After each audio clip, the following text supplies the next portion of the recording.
sorrow. Well, with God's truth in our hands, with God's truth in our hands. Sorrow. Well, with God's sorrow. Well, with God's truth in our hands, with God's truth in our hands. Sorrow. Well, with God's sorrow. Well, with God's truth in our hands, with God's truth in our hands. Sorrow. Well, with God's sorrow. Well, with God's truth in our hands, with God's truth in our hands. Sorrow. Well, with God's sorrow. Well, with God's truth in our hands, with God's truth in our hands. Sorrow. Well, with God's sorrow. Well, with God's truth in our hands, with God's truth in our hands. Sorrow. Well, with God's sorrow. Well, with God's truth in our hands, with God's truth in our hands. Sorrow. Well, with God's sorrow. Well, with God's truth in our hands, with God's truth in our hands. We are people who've been tried through time. We know the depth of darkness, ignorance and shame. We are people who've been tried through time. We know the depth of darkness, ignorance and shame.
All right.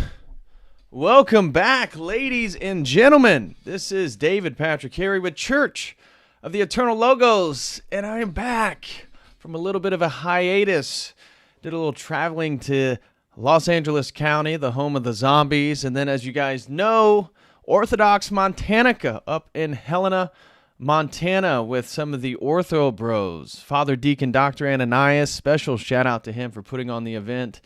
Jay Dyer, of course, the infamous, and Brother Augustine, Michael Witkoff. We had a great time. And so today we're going to be talking about the Orthodox Montanica event, but, generally speaking, how life comes full circle. For me, this event was very interesting as I reflected on it. I'm going to talk about my own experience with it, but I also want to share with you some of my what I would consider interesting spiritual journey, and maybe it's insightful. It surely will be a little bit personal in regards to how I got there. And so I want to talk to you, actually be reading. So if you guys know, I do all these notes, right? I keep notes in these little, I have another one I haven't even used.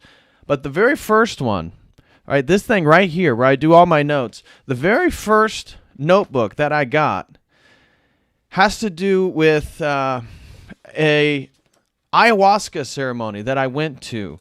This was before I went full-time with Church of the Eternal Logos. So I want to share with you again this journey. I have a prayer right here that I wrote to the Holy Trinity, and I'm going to read it to you guys right here. Here we go, right here. Right here, a prayer to the Holy Trinity. And I want to share with you how interesting it is how my life came full circle, how I ended up then in Helena, Montana, doing Orthodox apologetics with Jay Dyer, who I had been reading, or not reading, well, I did actually read his article on numbers prove the existence of God, but his some of his streams and how this 2-year journey that I went on, and now I'm fully situated in this sort of icon corner where I know I am on my purpose. I feel deep down in my soul that this is what I'm supposed to be doing when I stream with you guys, when I do one-on-ones, when I produce content for the members site. There's a sense of fulfillment that I really am marveled that I even found. I mean, it took a while to get here. And so that's partly of the prayer that I asked God, getting out of the whole psychedelic phase where, again, my previous business was making, $4,000 a month off advertisements just on my previous YouTube channel. Now all those videos are taken down, so I make zero money off this project that encapsulated 4 to 5 years of my life promoting psychedelics. And interestingly, the last psychedelic trip that I ever partake was before I got serious about Church of the Eternal Logos, before I became an Orthodox Christian, before I became a catechumen. And when I was in that stage, as many of us are on our journey to orthodoxy, where it's really just intellectual. It's a digesting of some of the theology, some of the conspiracy theories, going down various rabbit holes, and how that all accumulates eventually. In realizing that orthodoxy is true, that there's something different going on with Orthodox Christianity. And so my journey, my personal journey, I want to share with you guys. And I've spoke to some of the people in the private one-on-ones that I've done about this and how surreal, again, all this is, and how this is true for all of us, that me trying to share, again, this little journey, this full circle that I want to share with you guys today, how maybe it will help some of you guys in that sincerity, praying, building a personal relationship with the Holy Trinity, struggling, trying to do your best, working hard, how interestingly, again, the light in front of your feet begins to slowly move forward. And so again, even in Helena, Montana, speaking with some of the guys who attended the event, we were talking about, where they're at in life. Essentially, we'll say this is point A, and they want to know what point B is. And my advice for them, having, again, gone on this 2-year journey that I'm going to share with you guys here in a few, is that the way God worked for me is that there wasn't an obvious point B.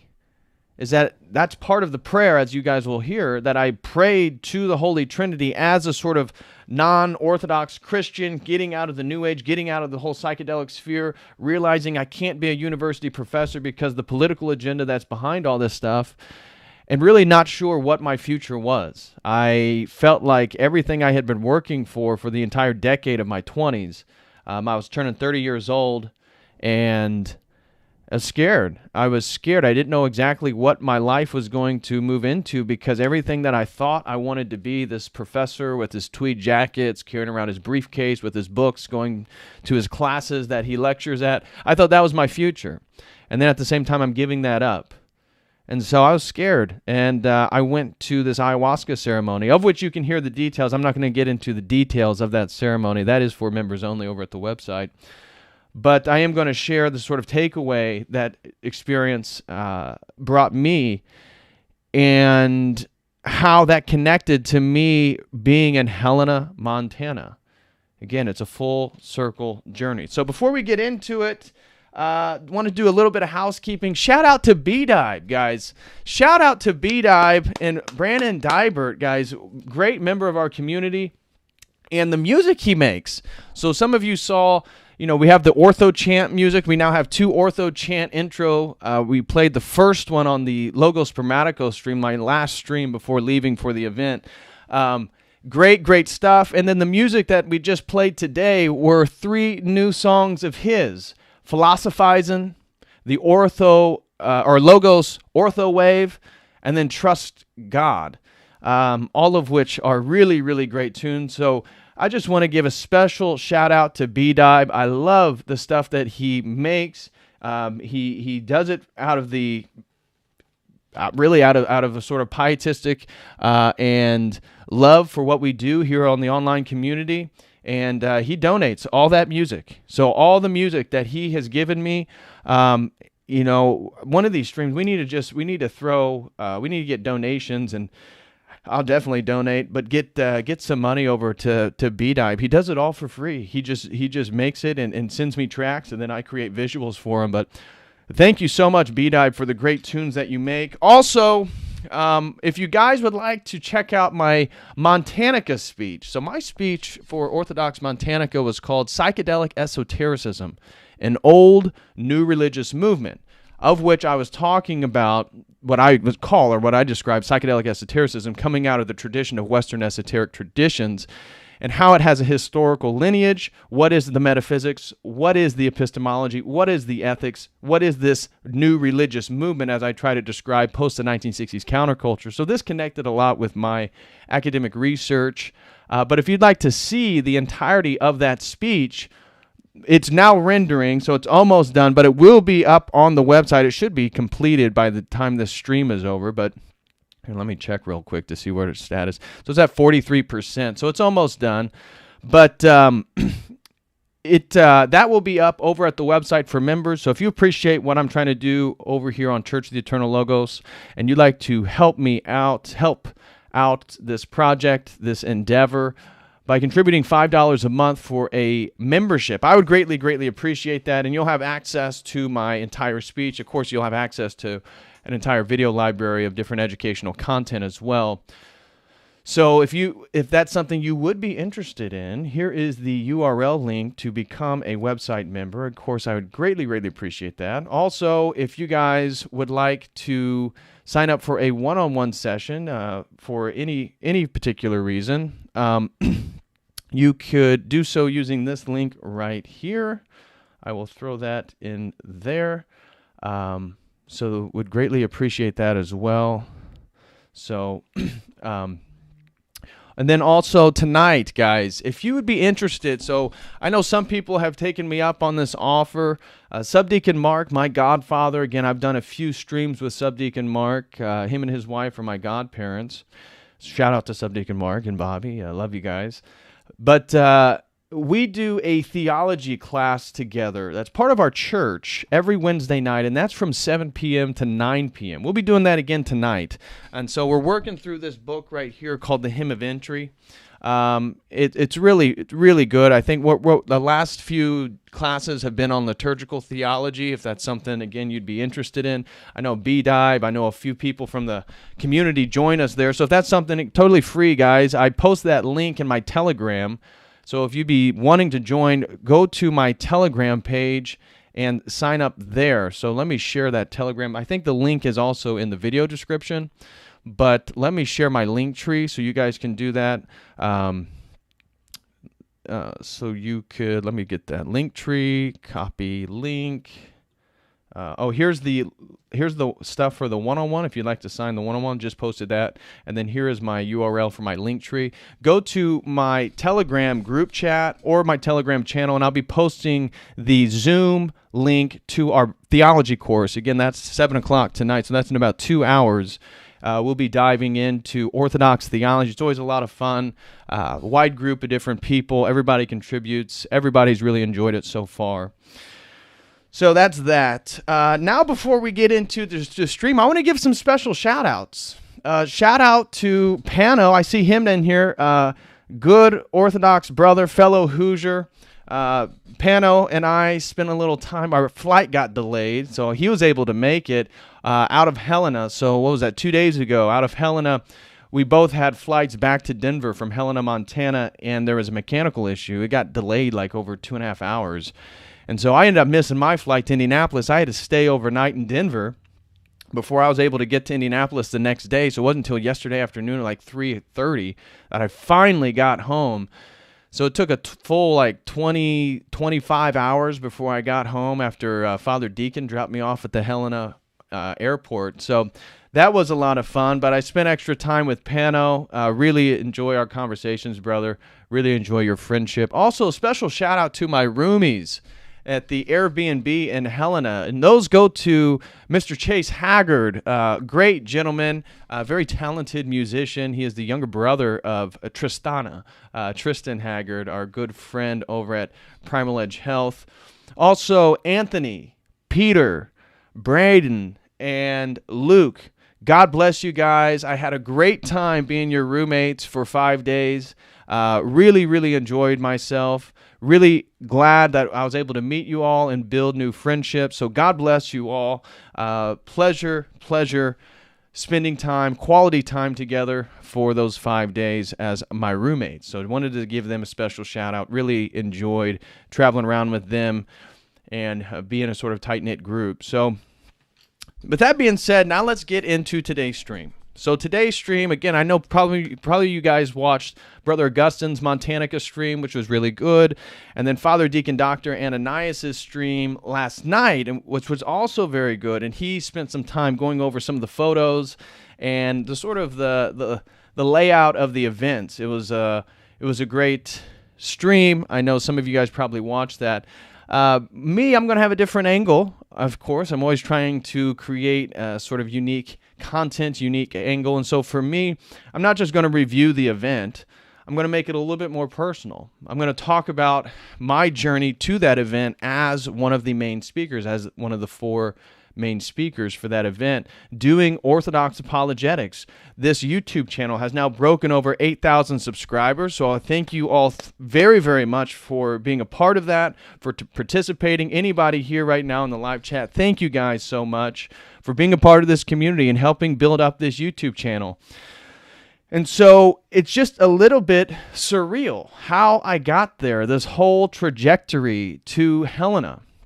And then, as I said, it really began with me starting to question some of the presuppositions of everything that I was doing up to that point about 2 years ago. So my Orthodox journey, this is something I've said to people privately, that anybody who makes these transitions that, from one week they're atheist and the next week all of a sudden they're pietistic Orthodox, very, very skeptical of. Be wary of these people. By the way, guys, smash that like if you can. Please smash that like. Smash that like. Would greatly appreciate it. Because Orthodoxy, everybody I've talked to in the one-on-ones and personal life, everybody who has joined Orthodoxy, it's a process. This isn't something that happens overnight. Orthodoxy is a lifestyle. Orthodoxy is way more than just a belief system. This isn't just a proclamation of faith. Orthodoxy goes way deeper than that. And so anybody that you talk to that is genuine and sincere about this journey, it's a process. It's a process. And for me, it was a process. And this process started for me 3.5 years ago. It started for me in the spring of 2018. The spring of 2018, I took a theology course on Eastern Orthodox theology as a total non-believer. And so I got into the Florovskys, the Loskys, the Stanilo, the Andrew Luths of the world. And I was not believing in this stuff at all. I thought it was just intellectually stimulating. And the reason that I even took the course was because the semester before, the fall of 2017, my first semester of my PhD program, I'd come across a book called The Psychedelic Gospels. Now, you guys already probably know about this. I've mentioned this before. But The Psychedelic Gospels is a book that claims there's a secret Eucharistic tradition within Christianity that was psychedelic. And they get this idea from the obvious mushroom, Amanita muscaria, the red and white mushroom frescoes present in Western Europe, be it Spain, France, Southern Germany, Italy, and also the Psalter of Canterbury, one example in Turkey. Now, I did a research project on that book for that first semester and came to the conclusion that this was probably a historically contextualized phenomenon related to the Cathars. That's why all these frescoes existed from the 900s to basically the late 1300s. But at the time, I was dating a Ukrainian girl. And in fact, she's going to even play into today's conversation. I was dating a Ukrainian girl, and she was culturally Orthodox. Now, she only went for Pascha and Christmas, but knowing that she was Eastern Ukrainian, so she was actually more Russian than Ukrainian, but that's a whole other thing. I'm sure some of you guys are aware of that dynamic. But anyways, I had been dating her. We were boyfriend-girlfriend for a while. We were in a relationship. And I'd done this research the previous semester, and I knew there's a book called Russia and Mushrooms, or The Mushrooms of Russia, something of that sort. And it was written by R. Gordon Wasson and his wife, Valentina Pavlovna. R. Gordon Wasson, for some of you who are aware, and Jay Dyer's talked about this on his channel, was a executive at J.P. Morgan who actually wrote some of the early articles, like the first article in Life magazine about a shamaness named Maria Sabina and her use of psychedelic mushrooms for magical purposes, accessing these secret magical entities for her shamanizing, for her healing, and all this different stuff. So I thought, knowing that his wife was Russian, and they wrote this book that is very expensive and hard to get to, called Russia and the History of Mushrooms, or The Mushrooms of Russia. Again, I forget the exact title.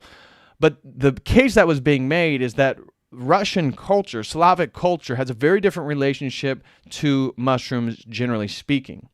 And so in the Western world, we all speak English, or most of us do. I know some of you guys are not as American as I am, where I just speak one language fluently. But in English, we only have fungus, toadstools, and mushrooms to describe these particular plants, these particular fungi. And so we are considered more of a mushroom-phobic culture, where if you are more into Slavic culture, it's not uncommon for your grandmother, for your grandfather, for your parents to take you out into the woods to go mushroom hunting, mushroom picking, and you take those mushrooms back and you make soup. Now, I'm not talking about psychedelic mushrooms. I'm talking about just the relationship to mushrooms generally speaking, and their culture has so many more words talking about mushrooms.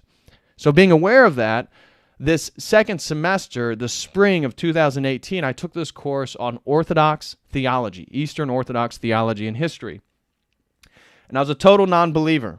I had no interest in Christianity. Again, as I said, I was making $4,000 a month, roughly, just through ad revenue through my previous YouTube channel. And I was a big advocate for psychedelics. I believe that this was the sort of key to all religion and spirituality. And so I took this course and became ingratiated with Orthodox theology, what I like to describe as logos theology, because the way Orthodoxy describes our belief system is very different than your run-of-the-mill Baptist or Protestant or even Catholicism. And so I was being exposed to all this stuff, and I remember halfway through the semester, still a total non-believer, but I remember telling people that if I were to become religious, which again, me as a perennial modern contemporary person, world religious scholar, definitely wouldn't be religious, but if I were to become religious, this Logos theology is really interesting stuff. It's really fascinating. And so I took that course, I ended up finishing that course. And by the summer of 2018, you can imagine this was the height of the Trump administration. We could see the cultural tensions here in America and really the Western world versus globalism and nationalism, generally speaking. Now, again, I think Donald Trump is a faux opposition, that his whole presidency and his whole worldview, I think, is more deliberately false opposition than some people. Again, some people feel differently about that. That's my personal opinion. But there was the height of sort of what was going on, 2018, the summer of 2018. And I saw myself radically change my political worldview. So by that time, I was definitely perceiving myself as a conservative, as a nationalist. I like Trump and all this different stuff. And meanwhile, I'm living in Berkeley, California, where just to talk about that stuff. Also, again, at the height of this, we have the Jordan Peterson phenomenon. 2018 is the absolute height of Jordan Peterson talking about radical feminism, talking about the Canadian restrictions on free speech, this or that, the transgenderism. So all this stuff is in the background. And for me, having just done this theology course in Eastern Orthodoxy, I was thinking that, wow, this stuff's really interesting. I could definitely see why Christianity is important. And I began to become more identified with Christianity. Now, if somebody came up to me and held a gun to my head and said, "Are you a Christian? Do you believe Jesus Christ incarnated as a historical person and died for the sins of the world and resurrected and sits at the right hand of the Father?" I probably would have been like Jordan Peterson. Well, what do you mean by that? What do you mean by incarnated? What do you mean by sitting at the right hand? And come with some semiotic, archetypal understanding, something like that. I mean, that's basically where I was. So I eventually get back to Berkeley. So for the summer, I came home back to Indiana, spent a lot of time with my girlfriend, did various things, went back to Berkeley that fall, and was very interested in orthodoxy still. Again, was I Orthodox? No, I was not. Was I reading Orthodox stuff? Yes. That's when I really got into this book right here for the first time by St. Maximus the Confessor, The Cosmic Mystery of Jesus Christ. And I had read, again, I had a philosophical background. I had an academic background. And so when I read that and looking at his logos distinction, these thought wills of God, and his logos theology, again, extrapolating a little bit further with this stuff, it began to really, really resonate with me. And I thought, you know what? I think I may go to an Orthodox church, but would I want to be Eastern Orthodox? No, I was still smoking weed, still pretty rooted within that more degenerate worldview that I had. And those practices, I didn't stop doing any of those practices whatsoever.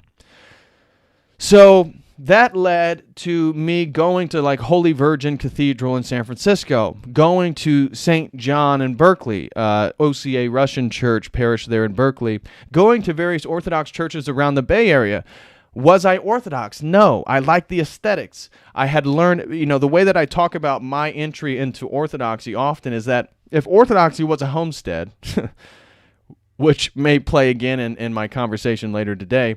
If Orthodoxy is a homestead, my beginning into Orthodoxy was not a spiritual conversion, was not going into a church and, being blown away by the aesthetics. It was not feeling that the Holy Spirit was moving me. It was a total intellectual thing. And so if Orthodoxy was a homestead, I walked around the outside of the perimeter, and I saw the worldview. I saw the paradigm. I saw much of the theology.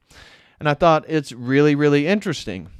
And then eventually I knocked on the front door and decided to go inside. That really began at the end of 2018. By 2019, moving into that last semester, I would go about every other Sunday or so. I'd meet some friends I had in the Bay Area. I'd go to an Orthodox church. Was I a catechumen? No. If somebody asked me, are you Orthodox? I would say no.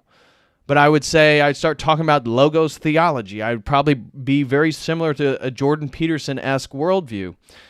And then that came to the summer of 2019. I really came to the conclusion that I couldn't be a professor. That what was going on, some of you may be familiar with the continental philosopher John Searle. John Searle is probably the most famous philosopher still living, certainly American philosopher, no doubt, but probably the most famous philosopher still living. And he had been a tenured professor at Berkeley, California, UC Berkeley, since the early 60s. And he had famous debates with Jacques Derrida, with Michel Foucault, with tons of the postmodernist, deconstructionist school, all this different stuff. And he had been fired basically about the time that I got to Berkeley in 2017. He had been fired for sexual harassment because he asked a woman out on a date who was, I think she was like in her later 40s or something, and he was probably in his late 60s, early 70s. From my understanding, he didn't touch her. He didn't do anything overly sexual. He asked her if she would like to go out to dinner with him. And this turned in, as you can imagine, with the culture that we exist in now, to a sexual harassment claim. And the University of California, Berkeley fired John Searle, the most famous, again, philosopher living in philosophy. And he was in one of the classes that I had taken that spring of 2019. It was a brain person in neuroscience course, person in neuroscience. So I was able to hear a lecture of him give the Chinese room thought experiment in person. Some of you guys know what I mean by that. Some of you probably don't understand what that means. But I had a couple lectures with John Searle over at the Dominican School in Berkeley, California. And to see that he could be fired, that his entire career could be taken from him, and there's no way that I could imagine having a career at the heights of John Searle, I thought, why the hell would I invest my time in the university structure? I'm sitting here, I'm finishing my coursework. I have one more semester to finish my coursework at Berkeley, at the Graduate Theological Union, Berkeley, California, and I'm thinking, they have total control of my life. They have total control of my income. What exactly am I setting myself up for? And I just felt like I had to come up with something different. And so earlier that spring of 2019, I had made Church of the Eternal Logos, but it was just, again, I was still much rooted in that psychedelic worldview, taking drugs once in a while. I was probably still smoking weed regularly, but I made a few videos here, because this whole channel originally started by me making like 20-minute videos. But I was still rooted. I had one foot in the psychedelic worldview still, the New Age, all that stuff, and then one foot interested in Logos theology, orthodoxy. But again, that other foot was more Jordan Peterson-esque. It was archetypal, it was semiotic, it was metaphoric, all this different stuff. And so I created this channel to talk about some of basically my transition, because this other YouTube channel, Fractal Universe, that promoted all these psychedelics, well, I couldn't just make these same videos. That's not what they were interested in. So I made a few videos, but it was hit or miss, right? I'd make a video one week, maybe I'd take not do anything for another week or so, 2 weeks. And so it wasn't like a thing. It wasn't a thing. Now, in May of 2019, I had finished my coursework. At school. I was now entering what's called your comp examination phase. So you have to do these examinations so you can get to your dissertation, and the dissertation is basically your writing project to get the PhD. And so I had to drive my dog. I had a pit bull at the time, and you guys know that I have streamed about him. I had to put him down at the very beginning of December of 2020. So 2020, I had to put him down. That was really tough. But in the spring, or in May of 2019, he was obviously with me in California, and I needed to drive some of my stuff back to Indiana and bring him back as well, because I decided that I might as well move back to Indiana and just work remotely or something, because I couldn't really stand the culture in California. And I remember that entire trip, because it was a road trip, in May of 2019, all I was listening to was Tristan Haggard, Primal Edge Health, and Jay Dyer. And I was listening to Jay Dyer's Globalist series. I was listening to Jay Dyer talk about orthodoxy. I was listening to Tristan and Jay Dyer talk about carnivore. And it was just that was the whole thing that I listened to, was Jay Dyer, and then also his stuff with Primal Edge Health, Tristan Haggard at the time. And so that eventually led to me coming back to California, so I eventually could end my rent lease and move all my stuff back to Indiana. At that time, in July of 2019, I had broken up with my girlfriend, that Ukrainian girlfriend. Why? Because I was getting deeper into orthodoxy. I started to buy more and more books. I wouldn't consider myself like going to do what I'm doing now. I couldn't see that at the time. I still had the Church of the Eternal Logos, but I didn't know if I was Protestant or something like that. I just thought orthodoxy. I loved the Orthodox theology. And so I was kind of like interested in Orthodox theology, but was I living an Orthodox life, or was I identified as an Orthodox? No, not necessarily. And so I decided that, you know what, I like taking this stuff more serious. She knew I was going to church and stuff, and now I thought, you know what, I am going to be Orthodox. I made that decision probably a little bit before that whole summer trip in May 19, that, you know what, I am going to be Orthodox. I like this Orthodox stuff quite a bit. And she thought I was strange for it. Again, she grew up culturally Orthodox, but being Ukrainian, she saw the corruption in the hierarchy. She saw many priests that were related to the mob, that maybe took different things, different corruptions that existed in the church. So I don't fault her for it. But she didn't understand what I was looking. When I was looking at Orthodox theology or the Orthodox Church, I was looking at this theology. I was looking at this paradigm. I was looking at this worldview that I could not get over. That it just seemed, the more I studied it, the more I got into it, the more true it was. And she thought I was strange for it. She made comments that I had the mentality of a cult member, that I was being brainwashed, that I was taking this stuff way too seriously, that I didn't understand how corrupt aspects of orthodoxy really was. And this really bothered me. It really bothered me, because I was reading Orthodox stuff all the time. And I decided that I was just unsure. All my friends were getting married. All my friends were having children around me. The whole expectation for me and this girl was to get married. And I felt like maybe I couldn't do it. And so I told her that I needed a break, and I basically broke up with her in June of 2019. So May, we were together for a month, and then I ended things with her. I broke up with her. I told her that I just needed a month to think about this stuff, that I was just unsure about everything. And when I went back to California, I was offered to go to an ayahuasca ceremony. And that ayahuasca, again, for me at that time, I was still kind of had one foot in, one foot out. So I thought, you know what, I'll go to this ayahuasca. I haven't done psychedelics in a while. I've never done an ayahuasca ceremony. I'll go to this ayahuasca ceremony, and I will figure out what exactly it is that I need to do. I'm so unsure. I don't know exactly what's going on in my life.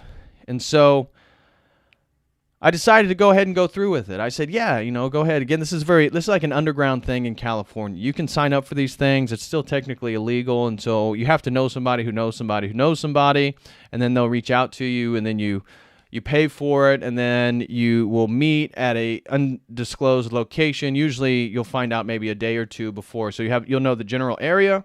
You'll sign up for it. You'll send in the money, and then right before the ceremony, you'll find out where exactly it is. And so I had met a friend who also lived in Southern California. He was the gentleman who connected me to this shaman. And so I paid for it, and I went down towards the end of July in 2019. So again, almost exactly 2 years from the date of Orthodox Montanica. Almost 2 years from that date. And I went to the ayahuasca ceremony.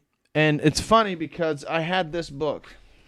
I had this book with me right here. The Ladder of Divine Ascent by St. John Climacus. And where did I buy this book? I bought this book at the bookstore at Holy Virgin Cathedral there in San Francisco. I had that book with me. I was reading it on the plane to Southern California. And I went to the ayahuasca ceremony and did the whole ceremony. Again, if you want to know more details about this experience, I'm not going to talk about them here. You can do that over at the members only on the website. So if you would like to have access to the Montanica speech or hear my ayahuasca experience, you can do so at that link right there. So I do the ayahuasca stuff, and I take multiple cups. The whole time I was taking as much ayahuasca as the shaman would give me. Now, I had done a lot of psychedelics before this point, and I didn't get a whole lot from it other than a few very, very vivid things. One was that we are going to be judged when we die. But what is the standard that we're going to be judged by when we die? And it became very clear that it was the Logos, it was Jesus Christ incarnate. And it was for the first time where I had a visceral feeling that the Logos did incarnate. It wasn't just this ethereal idea. It wasn't this just generic concept of order and logic, and it wasn't just this baton to try to beat the leftist propaganda with. It was a person, and it actually did enter history. And so it's like, how else could it judge you? How else could God judge your experience of being human unless he was also human?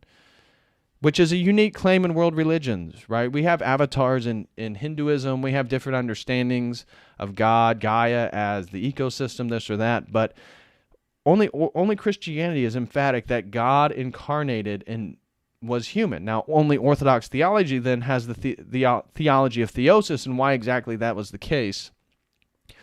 And so I had that very visceral experience. And then the other takeaway was that my privilege was not that I was white.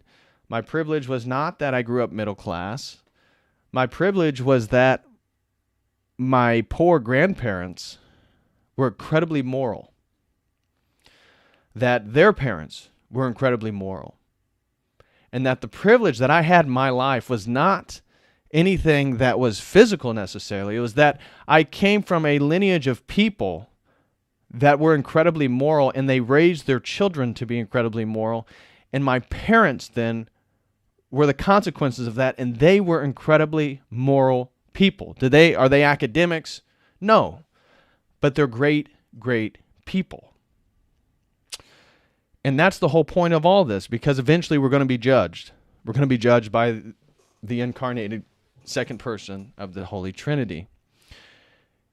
And the other takeaway was that it was time for me to become a builder, that Jesus Christ as a man was a carpenter, and that all this money I was making doing my fractal universe stuff, making all my psychedelic content, I was a consumer. Even though I was producing videos, you could say, I was consuming other people's ideas. I consumed. And then if I wanted to be more like Christ, I needed to produce. I needed to build. I needed to build. And so I want to read you guys this prayer right here. This is the prayer that I said I wrote down right before this ayahuasca ceremony. Again, I broke up with this girl that I had loved. She did not see eye to eye with me on this Orthodox stuff that I was beginning to take very seriously. I realized that my career, this whole idea of being this university professor and do all this stuff, that I couldn't do it. I couldn't do it. And that I was feeling conflicted with even how I was making money, because I was beginning to produce videos. I had to make videos for my old YouTube channel that I didn't necessarily believe in. And so I wrote this prayer. This was my intention. And I'll read it to you guys right now. And so this is my prayer before doing the ayahuasca ceremony.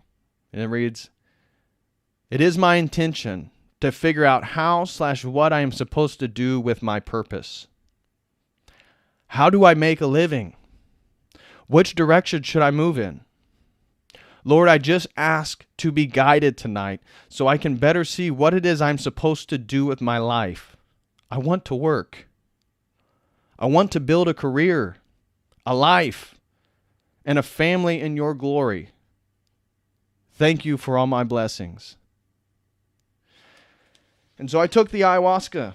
I did 2 nights of the ceremony, and I took as much as the shaman would give me. And eventually, once I got the message that Christ was a carpenter and it was time for me to build, it was clear that it was time for me to build this Church of the Eternal Logos YouTube channel. And the ayahuasca stopped working. Me and one other guy, I took as much as I could take, as they would give me. But after the revelation that I was supposed to build, it didn't work. I wasn't high anymore. I was just sitting there. I felt like I was entirely sober. Maybe it felt like I had a little buzz, like if I had had a few drinks or something, but it was not what people describe as an ayahuasca trip or anything like that. And by August, and you guys can go and look back on this YouTube channel, therefore in August, I started my Logos video series talking about Heraclitus and Plato and Aristotle and Stoicism and Philo of Alexandria and eventually St. John the theologian. Because it was this lineage of ideas, this whole idea of Logos, that got me interested in orthodoxy and made me take it very seriously. It was an intellectual thing. And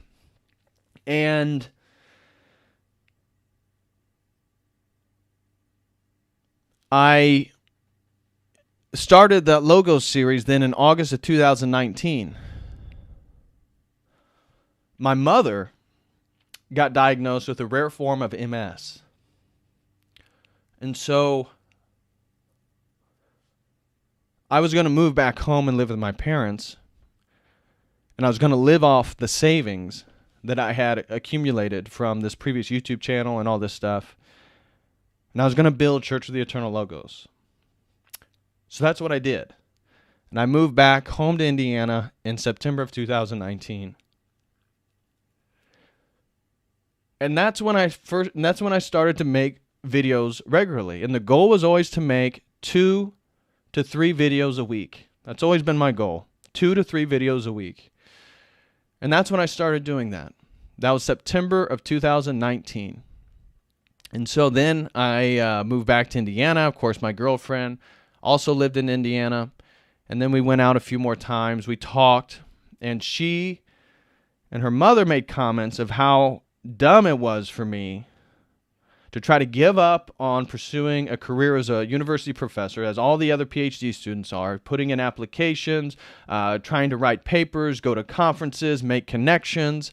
I wasn't doing any of that. Didn't do any of it. I decided I was going to start making YouTube videos for Church of the Eternal Logos. And they thought I was nuts. And when she told me the stuff that her and her mom had talked about, it infuriated me. I became extremely frustrated, and that's when I said, it's over, we're done. I'm going to do this thing, and that was basically the end of it. So that was probably October of 2019, and you can look back at this YouTube channel, all the videos I've made, and I've been consistent in making these videos ever since. Now, I didn't make a single dollar for Church of the Eternal Logos until April of 2020. April of 2020, right? We are now in August of 2021. I'm only a little bit over a year of making $1 off this YouTube channel. And there's no way I could see where it is right now, where I have over 100 people paying me $5 a month to access exclusive content. People are paying me to do these one-on-ones. You guys are so generous in sending in super chats. I hadn't even streamed yet. It was at the beginning of 2020 with Made by Jim Bob that Dyer had mentioned to me that, hey, you should stream. And I was very, very, let's say, nervous about streaming, because even deep down inside myself, I didn't know. I thought, well, geez, maybe if I do it all live, because all my videos I have to record them and I could edit them, and if I said something funny, oh well, let me just redo it real quick. That if I do it live, well, maybe people will find out that I'm not that smart. Maybe people will find out that basically that was the idea, that I'm not as smart as I want to be. And I did my first stream with Made by Jim Bob, and that's when I started doing streams ever since then. I haven't none of my videos are recorded. And me praying and basically trying to do what I believe God wants me to do is to make these streams. And after a while, I became very comfortable, because I taught an intro to world religions course at the University of Illinois. Now, again, I was at the time making money from my other YouTube channel and all this different stuff. And it just felt right. These, like, streaming. Again, it wasn't that I was making much money at all, because my channel wasn't until it was fully monetized that I started to even be able to get a check, which then takes probably another month before you even make $100 to get the check. So I've been on this journey since, and therefore it was surreal to go to Orthodox Montanica, which was exactly 2 years from this ayahuasca ceremony, that told me that I needed to build, that if I was going to be more like Christ, I needed to get in front of the camera. I needed to do my own research. I needed to put out my own ideas. And that's what I've been doing ever since. And at the same time, 2 years after beginning that process, now I'm at Helena, Montana, as an Orthodox apologist, as an Orthodox content creator, giving a speech on the detriments of psychedelics, on where these ideas come from and how these things can take you further away from God, how these things are anti-phallogocentric. That's what my speech was about. So the whole thing, again, was a coming full circle. Now, before I went to Helena, I went to LA, and I told you guys briefly that I went to go meet my girlfriend. Now, when I said that, this was a girl that I had not met in person. And I'm sure some of you guys are aware of, with all this Orthodox stuff, it's hard to meet a girl. It's hard to find an Orthodox wife. And I made videos back in 2020 about, the struggle is real, trying to find a wife, trying to get married, because I felt like I was ready. Now, again, I was about to get married to this Ukrainian girl, and I felt like I couldn't do it because she didn't see eye to eye on all this Orthodox stuff. Now, we had great times together. We had great memories together. We always had a lot of fun, and she's a great person. She is a great person. But I didn't know if I could marry her.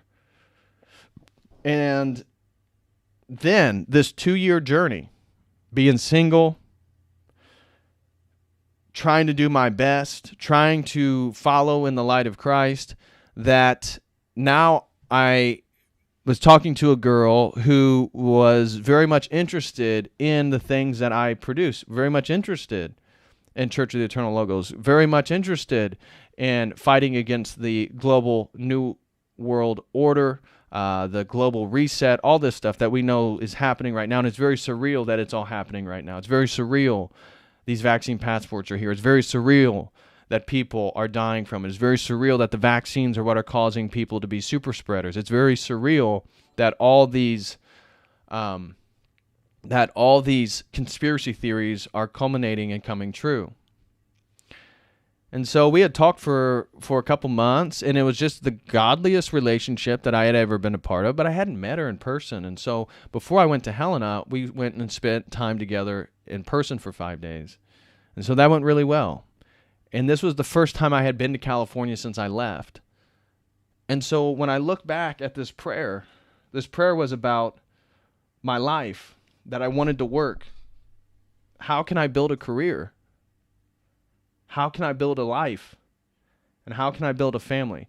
Now, I don't know the future. I don't know what's going to happen with me and this young woman that we are now officially together. But I know that it's godly. I know that it's all the right intentions. I know we're not going to be sleeping together before marriage. I know that it's going to be in the pursuit of honesty. It's going to be in the pursuit of Christ, the right context of everything. And so it was, again, full circle.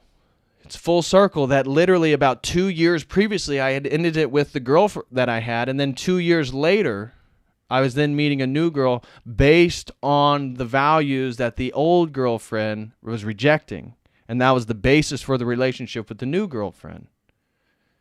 It was surreal that this was the first time I was able to then see again and face to face with my buddy who I went to the ceremony with, and to see where he is with Christ and the growth in his own spiritual life.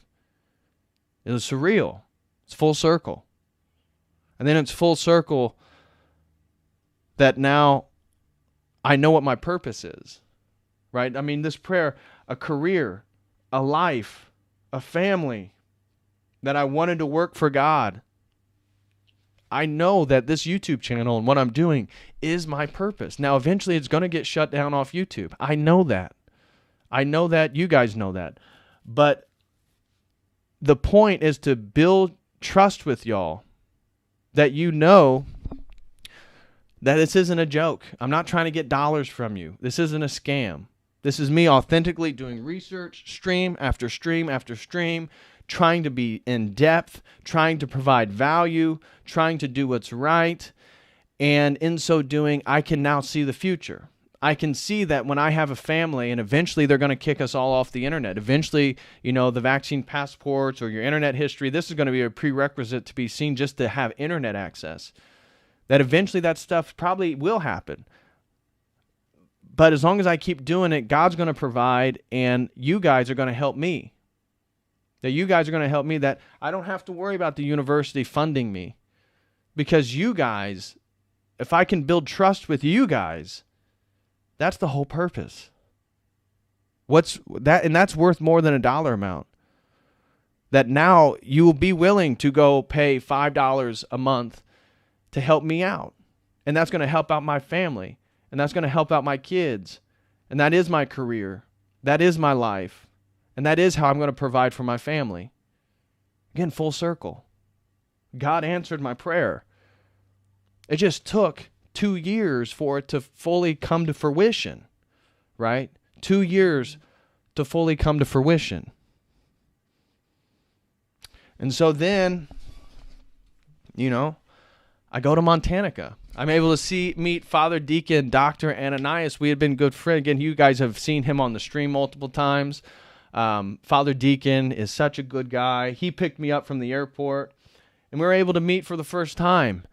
And we went and picked up Pano. I don't know if Pano's still here listening, but we all went to breakfast, and we went to breakfast with another gentleman, another young man who has found us through online. He was 19. He was a good-hearted guy. And then eventually later that day, I start meeting. Everybody starts coming in to the event, the Montanica event. And it's all full circle. Because all these people that know who I am, I don't know who they are, but they know me from this. They know me from streaming. They know me through my videos. And guys, when I'm doing this right now, I'm in a room by myself with a ring light and a green light next to my webcam. I'm speaking to nobody, but at the same time, I'm speaking to all y'all. It's surreal. I talked to Jamie and Dyer about this, how it's crazy that we're here at Orthodox Montanica, and I know they've done multiple meetups, but you're meeting all these people, and all these people kind of know you, and you don't know the ripple effect of the videos you create. You don't know. Again, this takes a lot of effort. Ask Dyer, ask Father Deacon, ask Brother Augustine. To continue to make content, it's not that easy. Now, if it's what you feel like is your purpose, there's like a pull to it. You like doing it. You love doing it. And I love making these streams. I love doing all this stuff. But it's so full circle that now I'm meeting all these people that are been affected or at least listen to the stuff that I do here live on this website. And for me, it's just a sincere pursuit of God. And so, again, answering that prayer 2 years ago, I didn't know what point B was. I still don't know what point B is, right? I still don't know how the hell am I going to make enough money to buy land, to build a barn dominium. How am I going to provide for my wife and kids? The inflation, the destruction of Western civilization, the undermining of the capitalistic. Now, I'm not promoting capitalism versus communism. No, come on. But you see what's going on. This is the Great Reset. This isn't a joke. But at the same time, I'm so optimistic. And so Orthodox Montanica was a major success. It was so much fun. It was great to meet Jay Dyer. Again, 2 years earlier, I was watching his stuff. Now, 2 years later, I'm a co-speaker with him at the event. It was great to meet Jamie. You know, I had met Brother Augustine, Michael Witkoff at the Trad Forum. Really good guy. Really like Witkoff. He's a good dude. And then Father Deacon, great guy. I'm so happy that I am friends with all these people, personal friends. And so the event, my experience in Montana, again, Father Deacon picks me up, go to breakfast with some guys, and eventually we meet up at another brewery, and I'm able to meet Chase Haggard, you know, Tristan's younger brother. Great dude, talented musician, funny guy, and everybody else that was there. I saw Jeremiah super chatted here. Jeremiah, with his book, was able to meet him at the event. Was able to meet so many people. It was so much fun. And so on Friday, we did a boat tour. So on Thursday was the first day. People start coming in. Finally, everybody gets there basically in the evening. And we go to a brewery called Headwaters and have a great time. Everybody's meeting each other. Everybody's chatting. Again, it's so good to see some of these handles. You know, I don't know what these handles are. I just see, you know, little pictures, and then I see handles, and then somehow I build a relationship with your guys' online handles. But at Montanica, there's real people. There's hands to shake. There's people to hug. And it was a great time. So the first night we go to Headwaters at the brewery. Then Friday we do a boat tour. Friday we do a tour of one of the canyons there in Montana that was relatively close. It was about 25 minutes away from Helena. Great time. Really beautiful time. And then we go back and prepare for Father Deacon's speech on Kufid and scientism as a new religion, and really using, for him, it was, you know, if you were a sort of detective, how exactly would you go about determining the sort of epistemological foundations of scientism and sort of CUFID science and its legitimacy. And so he had a really, really academic and great speech. And then we go out to eat. We meet more people. Saturday's the event. So Saturday, Michael Witkoff, he gives his opening speech, does a great job talking about Freemasonry and their lies. Again, his book. People were very, very interested. I think he only had like 5 copies, and people were like running and pushing each other over to get a signed copy of his book. And then we ate. We had a lunch there at the event at Carroll College where Father Deacon teaches. We were able to use one of their auditoriums there, or one of their lecture halls rather, not an auditorium, but a lecture hall. And so we're using his lecture hall. And then I gave my speech on psychedelic esotericism, an old new religious movement, arguing that it is a new religious movement, but it has historical roots and it comes out of the Western esoteric traditions. And so that was a lot of fun. Then we went on a train ride around Helena. And then Dyer, we came back, and Dyer gave a really great speech on absolute divine simplicity and comparing Platonic or Greek forms of absolute divine simplicity. What is potency and act, Aristotelian categories, looking at Islam, looking at Catholicism, and where these things differ and how they are similar. So that was really, really fun. Great speech. And then we went and we did a Vesper service there at the college. So we did a Vesper service, and then we went out to eat, had a great steak dinner with Witkoff, Father Deacon, and his wife, Catherine. Great to meet you as well. And Sunday, we go down to Butte, Montana, where Father Russell, who is a Serbian priest that Father Deacon serves under, we were able to attend a liturgy there in Butte, Montana, at a beautiful church.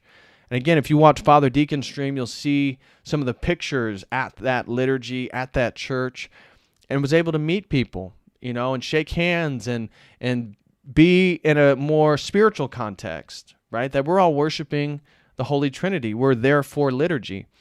And then eventually, part of the people leave, and so I go back with my roommates, Chase, Anthony, Peter, Braden, and Luke, and we go get food at Winco for our cookout that night. And we had a lot of fun then at the cookout there at the Airbnb we were all staying at. Some of the guys were playing music. That some of the, again, those that were still there were able to attend. And it was just more of a personal gathering. I know for a lot of people, that was the best part, was the cookout and how we, just all being together, not at a restaurant, not at a brewery necessarily, but at one of the Airbnbs, and just the relationships you meet, the exchange of phone numbers, the authentic and genuine conversations you have. And then Monday was my flight out, and then I had a bunch of troubles flying out, but that was my Montanica experience. And so it was so good to see the ortho community that, again, all you guys right here in the live chat, or anybody who watches this stream from this point forward, you guys are part of this strange Orthodox community, this community where we have the same precept. We see what's happening in society, guys. For all of us, it's surreal. It's you and I's providence that we are here to resist the Great Reset. We are here to resist a massive evil that's being perpetuated on humanity. And that the majority of us who have self-selected by our own research, by our own reading, by our own pursuit of truth, can see it. You have self-selected yourself to be part of this community, to be a part of this group. And now it's time to follow God, build a relationship, pray to the Holy Trinity. And then Montanica was taking this online thing and making it physical, because that was the big takeaway, is that this stuff can't just be ethereal. This stuff can't just be ideas. For so many of you people, not you guys necessarily, but people that I've talked to, it's like we get down to brass tacks. It's like, well, do you pray? Do you pray to God? Well, not necessarily. It's like, then what are you doing with all this stuff? You have to pray. You have to pray. And so Orthodox Montanica, the takeaway is that all this stuff that we're doing has to be taken and been brought into space-time. It has to be made physical. That we have an incarnational theology. And that us taking all these ideas in this community that we're building, it has to be incarnated through us. By you living it, I living it, finding wives, building relationships, building families. That's the only way, that's our takeaway, and it's so fun and amazing that we have a community that sees all this stuff and we can move forward doing it. And it's so interesting then also the full circle of the whole thing then, whether it's Jay Dyer, and again, like his videos that he was making 3-4 years ago affected me 2 years ago in May 2019, moving forward, that the content he was making had a ripple effect in my life. And we can see then for all of us, as we try to pursue God and do the work and do the things that we know we need to do, there is a ripple effect for everybody around you. It's a little bit different because we create content, so that there's obviously an online ripple effect, a content creative ripple effect. But we all of us, whether you make content or not, as you get closer to God, there is a ripple effect in your life. And you are an icon of Christ for other people. And it's funny, as I've talked to some people in these one-on-ones, it's funny then the chaos of our previous lives before we get to orthodoxy, the absolute chaos of some of our lives, as we get closer to the Logos, as we get closer to Christ, as we get closer to the Holy Trinity, all that chaos becomes ordered, just as the Logos does, right? It is the source of the uncreated energy of order, of logic, of reason, of all this different stuff, of aesthetics, of beauty, that as you get closer to God, all the chaos of your life now becomes providence. How did that happen? How did all the drugs that I took, all the sex, all the degeneracy, all the things I wish I could take back, how is all that stuff now providence and allows me to build bridges with people and try to help people in the most important time in human history? Right here, right now.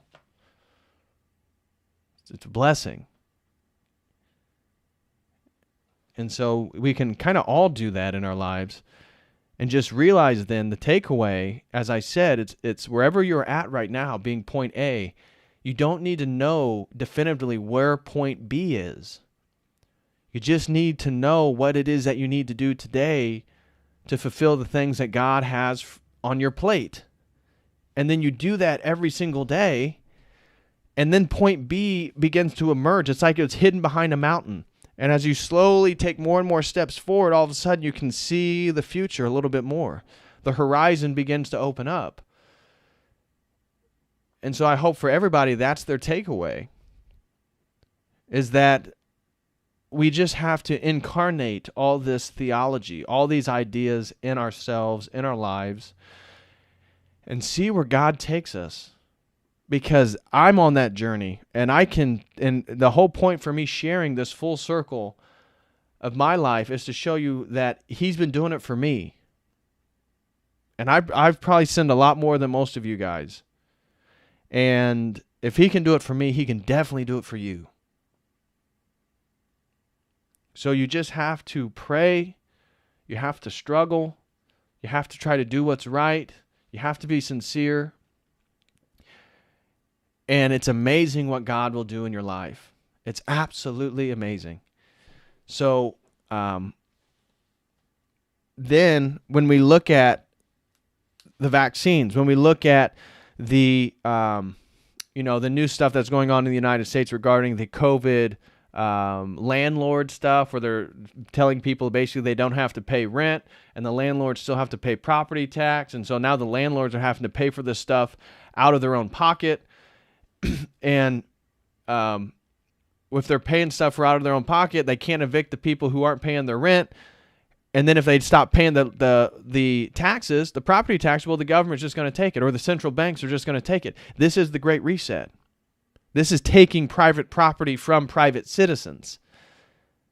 This is making it absolutely unfeasible to basically own rental properties, because you're going to have to foot the bill.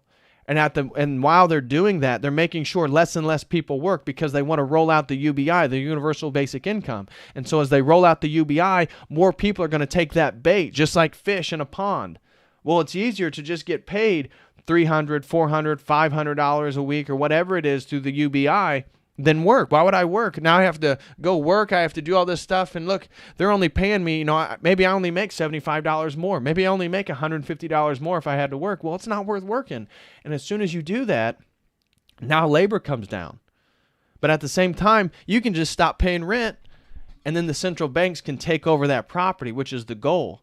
This isn't a joke. The vaccines are going to kill people in the next 18 months. This is not a joke. They want to vaccinate your 2-year-old now. Pfizer literally admits that there's a protein that makes people infertile, specifically women. This is not a joke. This is so surreal, but at the same time, all of us, it's our providence to be here.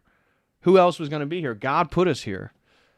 So it's like, at some level, whatever your purpose is, whatever my purpose is, somehow it's related to resisting this stuff and promoting God and getting and growing closer to Him. So that is then us walking by faith. That who knows, the future is so uncertain right now, guys. I don't know how in the hell I'm going to make enough money to have that homestead dream that I want. But I'm going to work towards it. And I'm going to pray. And I'm going to work. I'm going to work. I'm going to work. Yes, Doorman360 was totally right. When I saw something he posted was work, work, work. Retirement is a joke. He says retirement is a load of nonsense. Work, work, work. That is the case. Guys, retirement's over. Your 401k is gone. The whole goal is that we have to work, work, work and get ourselves out of this situation. So it's time that we just get close to God and then walk by faith. Walk by faith. And so when you walk by faith, He's only going to show you the next few steps. Only He knows the destination of where that walk takes you. And so I hope that all you guys can take that on, and eventually we can build Orthodox communities in real life. I mean, that's ultimately the goal, right? Now, wherever you choose to build, wherever you choose to be, that's your own choice, and who you talk about that with. But I would advise anybody who's going to do that stuff, I would advise to keep it private. I would advise if you're going to talk about building Orthodox communities, you don't do it online. We can say that we need to build communities, but I would not present any details regarding that stuff online. I would keep it private. And I think all of us then need to be planning for that stuff and moving forward, putting our lives in the hands of God, and walk by faith and see where that takes us. So anyways, guys, that is going to conclude my stream today. I hope that was insightful and talking again how things come full circle and how Orthodox Montanica went full circle. And it was such a great, great event. That I'm really blessed to have been a part of it. I'm really blessed that Father Deacon asked me to be a part of it. I'm really blessed to build friendships with Michael Witkoff and Jay Dyer, Jamie, and Father Deacon Dr. Ananias. What great people, great content creators. So thank you for all that. Now I'll check out some of these super chats. First super chat came in from Slim Jim. How you doing, Slim Jim? And he donated $10. Thank you very much, Slim Jim. He says, I thank God that He put you on your purpose-driven path. Well, thank you, brother. Your content really resonates with me. As you say the things I need to hear. Getting out of the New Age is much easier as Orthodox as opposed to Protestantism because it can actually see who I am. Amen to that, Slim Jim. Amen to that. Thank you so much, brother, for your super chat. And Orthodoxy does help. Again, that's what my last stream on Logos Spermaticos was trying to talk about, is Orthodoxy provides us a theology that the same things that resonated with us so much as New Agers or as in Eastern mysticism or as occultist, It just has to be sanctified. It has to be re-understood. It's not that there isn't a single eye that you actually perceive the world from. It's just, it's not the pineal gland. It's the nous. It's the eye of the heart. It's the eye of the soul. Orthodoxy has a theology for that. The rest of the world, the fallen world, it has a theology for that. It's called chakra systems in the pineal gland, which is a joke. It's an absolute joke. That's not it. That's not it. Guys, please smash that like, by the way. If you have joined, please smash that like. Would greatly, greatly appreciate it. Slim Jim, again, I thank you so much, brother, and glory be to God that I figured out, again, what it feels like I'm supposed to do. I feel completely fulfilled doing these streams. I feel I am on my purpose, and I'm doing the thing that I need to be doing every time I hop on here, and glory be to God. Thank you so very much. So Slim Jim says, I thank God that he put you on your purpose-driven path. Your content really resonates with me as you say the things I need to hear. Getting out of the New Age is much easier as Orthodox as opposed to Protestantism because I can actually see who I am. Amen, brother. Amen. Next super chat comes from Pacific Samizdat. Sorry, brother.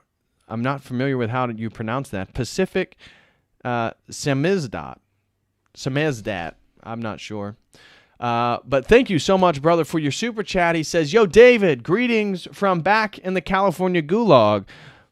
Greetings, brother. I was just out in L.A., spent a lot of time in L.A. County where they instituted the mask mandate, spent a lot of time in Orange County where the culture was very different, that was for sure. But greetings to you, brother, in the California gulag. He says, was a pleasure getting to hang at Montanica and you and the rest of the Airbnb crew. See you next year, God willing. Oh, I know who that is. I know who that is. Hey, brother, God bless you, man. I hope you're staying safe in the Bay Area. God bless you, man. It was a pleasure to meet you. It was a pleasure to build a friendship with you, man. Please stay in contact. You know, I'm not going to say your personal name just in case you don't want it to be known, but I know which one of the brothers in the Airbnb you are. And so thank you, brother. Thank you very much for your contribution, for your donation. And it was great to meet you, man. It was great to meet you. I hope that you're able to get the job that you want so you can work remotely. And so you too can get in a place where you're not confined by the degeneracy and building an Orthodox life. God bless you, brother. God bless you, brother. It was a pleasure to build a friendship with you. Please, again, stay in touch, man. Reach out. So Pacific Samizdat says, yo, David, greetings from back in the California gulag. Was a pleasure getting to hang at Montanica and you and the rest of the Airbnb crew. See you next year, God willing. Amen, brother. God bless you. Stay strong and keep praying, and I guarantee you're going to get that job that's going to allow you to escape hell. Literally speaking. A good ortho bro, Doorman360 over on the East Coast throws in a super chat and he says, I feel you on that moral grandparents privilege. Amen. As someone who had very immoral grandparents, I can say it made a huge negative impact on my parents and siblings. They didn't respect God. So I have to pick up the pieces and redeem my family. Oh. Man, what a powerful, powerful super chat by Doorman360. Yeah, you're absolutely right, man. You are absolutely right that the moral consequences, the ripple effect is everything. That's how you're going to be judged in the afterlife. That is also this ripple effect that we correct as we pursue Christ. So as Doorman360 literally corrects his lineage, his family and ancestral lineage, one, by becoming Orthodox, two, by living it, that he creates a ripple effect of order. And so that's exactly right. I love the way that he phrased it as that now, so I have to pick up the pieces because of the chaos, the disorder of the immorality. So let me read this one more time. This is a great super chat by Doorman360. He says, I feel you on that moral grandparents privilege. As someone who had very immoral grandparents, I can say it made a huge negative impact on my parents and siblings. They didn't respect God. So I have to pick up the pieces and redeem my family. And that's true. You know, that's true. And at the same time, how, again, just like it's for all of our providence to resist the Great Reset, somehow it's God's providence for you to redeem your family lineage and redeem your family, as you said, and pick up the pieces. So, Doorman360, thank you so much for the super chat, man, and God bless you and yours. Jeremiah K., and I know this gentleman, again, God bless you and your book, brother, on Calvinism. God bless your wife and your family. He said, really enjoyed meeting you at Montanica, Patrick. Your talk on psychedelics and the New Age was inspiring, and it was wonderful to meet you and the rest of the people there. Keep up the great work. Well, thank you so much, Jeremiah K. Thank you very, very much, brother. I really, really, really appreciate it. It was great to talk with you. It was great to hear your journey into orthodoxy. It was great to hear your wife's journey into orthodoxy after you getting into it. Glory be to God. And it's so funny how that continues to happen, that I talked with people, and usually it's the guy, he gets into orthodoxy. His girlfriend, his wife, usually his wife, isn't so into it. But as they pray, or he prays for her, or hopefully she starts to pray with him, as they both grow towards Christ, slowly but surely, the partner begins to accept and appreciate what orthodoxy has to offer. And so that sounded like that was no different for your circumstances, Jeremiah. So God bless you and your family. God bless your children, man. Really hope that God's will for me is going to allow me to build a family like yours. And good luck to you on your book, man. Thank you so much. Thank you so much for the super chat. Yuli Malderly, or Malderly, I know who that is. Yuli throws in a super chat with no comment. Yuli, I don't know if you have responded yet or not, but I emailed you, brother, about one-on-one tomorrow if you're free. So email me back. If not, we can set up another day. But Yuli, check your emails, brother. I just sent you an email right before streaming today, so I hope all is well. And God bless you, Yuli. Thank you, Yuli. Thank you so much, brother, for the super chat. Really, really appreciate it.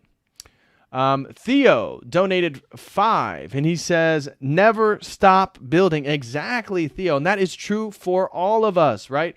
That ripple effect of Doorman360 having to redeem his family due to the immorality of previous people in his lineage is a building process.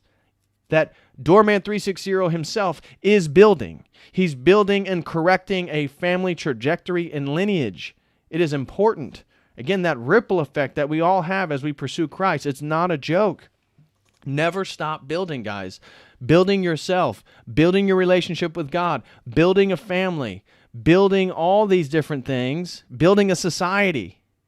All of this stuff is what we need to strive for and do every single day. Again, guys who have just hopped in, please smash that like if you can. Would greatly appreciate it. Smash that like. And next super chat come from Stoges, or Stoge and then space S. I'm not sure how you pronounce it. He says, here's to the Down Under tour. Oh, thank you so much, brother. Really, really appreciate the super chat. Thank you so much for throwing in. Really, really appreciate it. Oh, we got one from Keenan Beats. Keenan, what's up, my man? Hope all is well, brother. God bless you and yours. We have a very talented musician. Again, I've been playing a lot of B-Dive stuff. I know you guys have seen Keenan's stuff as well. You go check out his playlist and his mix that I made of his stuff. Keenan's a very talented musician in our community. Very, very talented guy. He says, welcome back. Well, thank you so much, Keenan. Brother, God bless you. Hope you're doing well. I know some of those, some of the labels have been purchasing some of your songs, man. God bless you. God bless your music career. God bless your future, man. Feel free to reach out. Feel free to reach out, man. Let me know what's up and what's new with you. God bless you, man. Thank you for the $5. Doorman360 throws in another super chat. Thank you so much, Doorman. He says, it's so wild how God's providence works. I make decisions that I never planned for or even wanted to do, and things just fall into place when I surrender to God. God's looking out for you, Patrick. Isn't that the truth? Doorman360, thank you so much, man, for the super chat. Isn't that the truth, man? It's so funny how God's providence is working in our lives when we finally choose to surrender to it. And that's been some of the hardest stuff for me, is to surrender to God's will, and how he blesses you in ways that you couldn't even expect. People say, and you almost feel like it's cheek and tongue. They say, oh, well, God will bless you in a way that you could never expect. He'll bless you, and he'll bless you with more than you could even ask for. And you're like, yeah, okay, sure. And then he really does. He absolutely, legitimately does. And so thank you so much, Doorman360. God bless you and yours, man. Thank you so much for the support over on this YouTube channel. Thank you so much, brother. Again, Doorman360 says, it's so wild how God's providence works. I make decisions that I never planned for or even wanted to do, and things just fall into place when I surrender to God. God's looking out for you, Patrick. Thank you so much, Doorman360, for your support. Thank you for these insightful comments, and you're absolutely right, man. You're absolutely right. Next super chat comes from Ian to the Wild. See, I got it right that time. Brother. And he says, we have so much in common with our journeys. My mother also has MS. Please pray for her. Her name is Kim. See you in class later. God bless. Yes, Ian to the Wild. He noted in our class last week that I kept getting that wrong, as did Subdeacon Mark. So I apologize, brother. But I'm really looking forward to class tonight. Again, what Ian is referring to, if you guys would like to join our theology course, we'll be getting into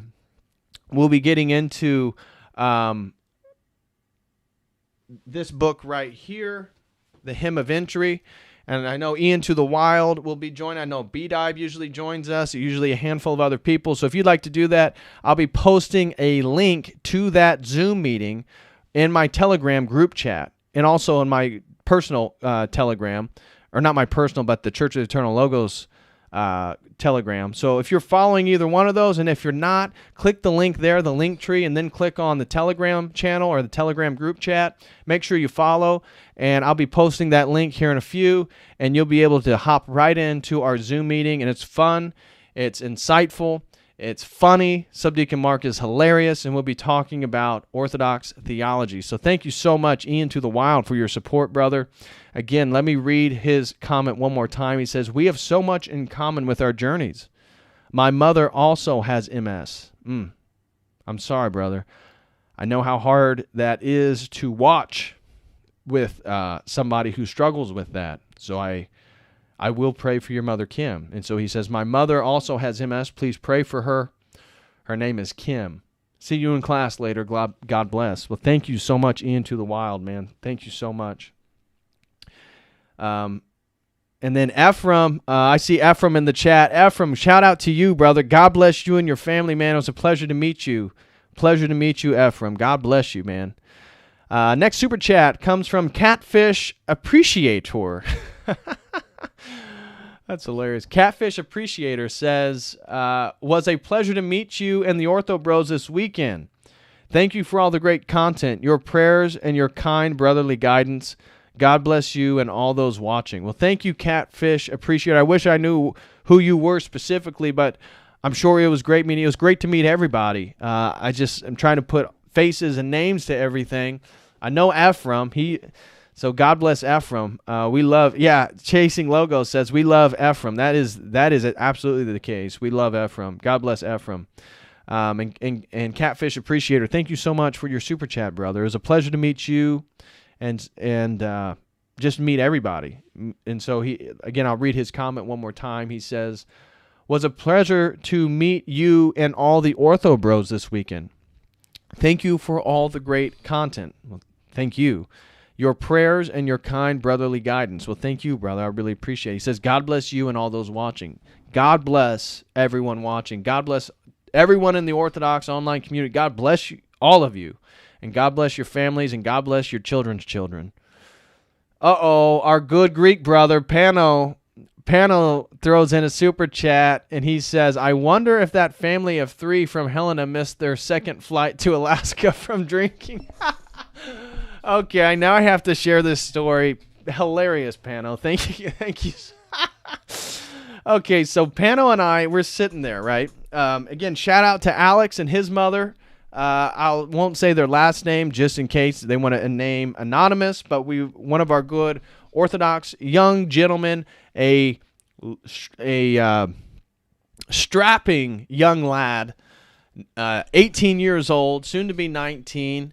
Alex was there with his mother, two wonderful, wonderful Greek Orthodox Christians, and they had a flight back to their state of Washington. And so Pano and I, the only Hoosiers at the event, turned out to be the last two people still in Montana after the event. And as I said, our plane got delayed. So Pano and I, there was a mechanical problem. So Pano and I, we're sitting in the Helena airport. There's only 3 gates. The airport is tiny. There's only 3 gates. We're sitting there, and there was 3 people sitting at the bar, and they had a few drinks. You could tell they had been there for a minute, and they are ordering a drink. And then I saw the older gentleman. I don't know if he was the father or not. He ordered a drink, then he ordered another drink, and they kept ordering drinks. And Alex and his mom are sitting right there. We're right next to the bar. We're not at the bar. We're at a little table with 4 seats, and we're talking about the event. We're talking about what we liked. We're talking about the future. We're talking about how great it was to meet everybody. And then they say, they start calling the boarding groups for the flight to Washington, which was an Alaska airline flight. And so they're like, okay, we'll see you. So, we shake, we hug, and say bye to Alex and his mother, and they leave. They go board the plane. Now, everybody's board the plane. The plane is now moving away. They had the gate. They had the door down, so that there was not a gate that was attached to the plane per se. It's that you went outside and then you got into the plane. And all of a sudden, now they're getting ready to raise the door into the plane, that Alaska airline flight to Washington. And the 3 people that are at the bar, they turn around, and their flight attendant, or not the flight attendants, but the people working for the airline there, they shut the doors, and they go, "What? We got to get to Seattle. We got to get to Seattle." And it's like, guys, what the heck were you doing? You guys were over here drinking too much. They literally missed their flight. They're begging the Helena airport attendees, the workers, "No, you got to open the door. Stop that plane." And they're like, "Sir, we can't." And so eventually a woman goes out to the plane, asks the pilot, and the pilot says, "No, we got to go." And so they say no, and the family misses their flight. You felt bad for them because it appeared that maybe the younger daughter maybe was on the spectrum of some sort, and so you felt bad for them, but at the same time, you got to pay attention. There's only 3 gates. How do you miss your flight in Helena, Montana? There's only 3 gates. Come on, people. So that was really sad, but that's what Pano was referring to. He says, "I wonder if that family of 3 from Helena missed their second flight to Alaska from drinking." Oh my gosh, God bless them. I hope they didn't. But Pano, man, God bless you. Again, I really appreciate your friendship, man. Fellow Hoosier, really the only fellow Hoosier here in the online community. Go follow Pano's YouTube channel. Again, Pano, if you can put that and post that in the live chat, then people can go follow you. But God bless Pano. God bless your family, mother. Really looking forward to meeting up for liturgy, man. Maybe. How about not this Sunday, but next Sunday? Not this Sunday, but next Sunday. Let's meet up for church at that particular parish you were referring to. So not this coming Sunday, but the next Sunday. So in 2 Sundays from the upcoming, or 1 Sunday from the upcoming one, in 2 Sundays, let's meet up for liturgy, brother. You drive an hour, I drive an hour, and we'll meet at the church. So thank you so much, Pano, for your $5 super chat. And please reach out, text me so we can go to liturgy together. God bless you, Pano. And then the last one comes from Chasing Logos. He says, "Don't use this fiber for more protein. It's a little bit to put toward your future move south down near me. I've heard you say, y'all, you're going to fit in with us just fine. Great to meet you and stay in touch." Well, thank you so much. Thank you so much, Chasing Logos, for the super chat. I do appreciate it. It says, "Don't use this fiber for more protein." It's a little bit to put toward your future move south down near me. Amen to that, man. I'm looking forward to it. I heard you say y'all. I do say y'all quite a bit. You're going to fit in with us just fine. Great to meet you and stay in touch. Well, great to meet you, brother. God bless you and your family. There it is. Panos posted his YouTube channel. Go click on that. Everybody's still listening, and go subscribe. It's an insightful, educating YouTube channel with one of our fellow brothers here in the community. But thank you so much, Chasing Logos. Thank you, brother, for your super chat. And I promise I won't use it for protein. It will go into an account saving for my future move to the South to build my beautiful, beautiful homestead and the dreary dystopian future that we're all witnessing. So thank you so much, Chasing Logos. That looks like that is all the super chats. So thank you, everybody who super chatted this evening. Thank you, everybody who's here. Please smash that like if you did not. Smash that like. And I'm going to get out of here. Again, guys, we have a theology course tonight, a theology class with my godparent, Subdeacon Mark. Subdeacon Mark leads our theology class. We'll be reading this book here, The Hymn of Entry. If you guys would like to participate in that class, it is entirely free. Anybody who wants to join can join. And you join by clicking or following my Telegram channel or my Telegram group chat. Either one of those, that's where I'm going to be posting the link here in probably 30 minutes. I'll be posting the Zoom link. Oh, Kristen Jr. says, I'm a Hoosier. I went to the trad forum. Oh, well, Kristen, I didn't know that. Pleasure to meet you.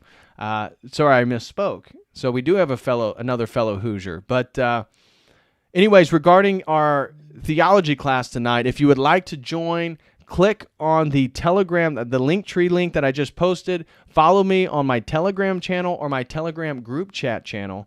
I'll be posting the Zoom link here in about 30 minutes. And anybody who wants to join us can join us, and we just talk about Orthodox theology, and it's always a lot of fun. I promise you, you guys will love Subdeacon Mark. So anyways, that is it. God bless everyone. Please go follow Pano's YouTube channel. Thank you, everyone. John Anand says, pray for St. Herman of Alaska Monastery and St. Xenia Sketi in Platina, California, founded by Father Seraphim Rose. Fires are approaching. Oh, well, John Anand, I did not know that. So, yes, great announcement. Way to catch that right at the end. I appreciate you posting that. Pray for St. Herman of Alaska Monastery and St. Xenia Sketi in Platina, California. The Platina, the Sketi, was founded by Father Seraphim Rose, and fires are approaching. So not good. Thank you so much, John Anand, for saying that. So people keep St. Herman of Alaska Monastery and St. Xenia Sketi in your prayers. So thank you, everyone.